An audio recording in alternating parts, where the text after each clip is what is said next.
आता वळूयात राज्यातल्या राजकीय टॉप 9 बातम्या। भाजपा नेत्या अमृता पवार शरद पवार गटात जाण्याची शक्यता। अमृता पवारांनी शरद पवारांचं स्वागत केल्यानं भुवया उंचावल्या। तर अमृता पवार येवला मतदारसंघातून निवडणुकीसाठी इच्छुक। छगन भुजबळांविरोधात भाजपच्या अमृता पवार मैदान। सरकारच्या योजनांवर आक्षेप घेतला जातोय। पैसे कुठून आणणार विचारतात, पण आम्ही तिघांनी ठरवलं करायचं तर करायचं, आम्ही देणारे आहोत घेणारे नाही, शिंदेंचा विरोधकांना टोला। महायुतीचं सरकार पुन्हा आणावं लागेल तरच योजना सुरू राहतील, स्वतः काही करायचं नाही आणि दुसऱ्यानं केलं की नावं ठेवायचे, विरोधकांकडे लक्ष देऊ नका, अजित पवारांचा टोला।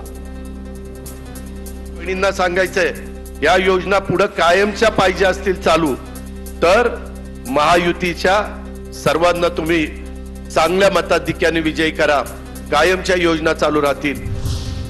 दारू पिऊन गडकिल्ल्यांवर जाऊ नका, कडक कायदा केला जाणार, कायदा कोणालाही माफ करणार नाही, अजित पवारांचा हुल्लडबाजांना इशारा।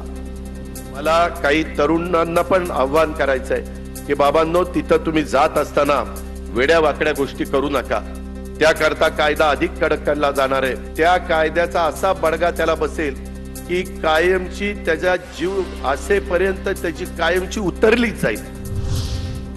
मुंबई शिवसेना, विदर्भात काँग्रेस आणि पश्चिम महाराष्ट्रात शरद पवार गटाचा प्रभाव, त्याप्रमाणे विधानसभेचं जागा वाटप होईल, खासदार संजय राऊतांचं वक्तव्य।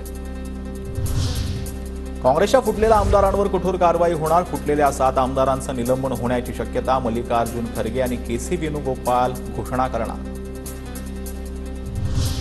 ठाकरे गटात प्रवेशानंतर मला धमकीचे फोन, यामागे शहराध्यक्ष साईनाथ बाबर यांचा हात, वसंत मोरेंचा मनसे कार्यकर्त्यांवर आरोप, वसंत मोरेंकडून भारती विद्यापीठ पोलिसात गुन्हा दाखल।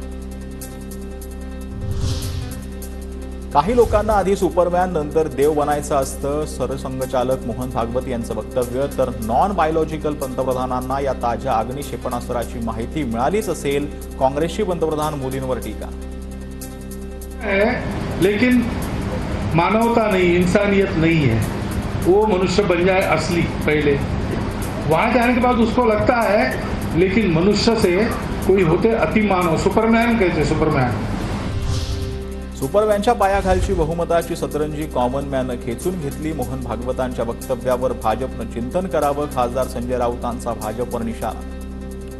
तो स्वतःला सुपरमॅन समजतात, पण या सुपरमॅनच्या पायाखालची सतरंजी बहुमताची ज्या सामान्य माणसानं खेचून घेतली, तो कॉमन मॅन हाच सुपरमॅन आहे असं आम्ही मानतो।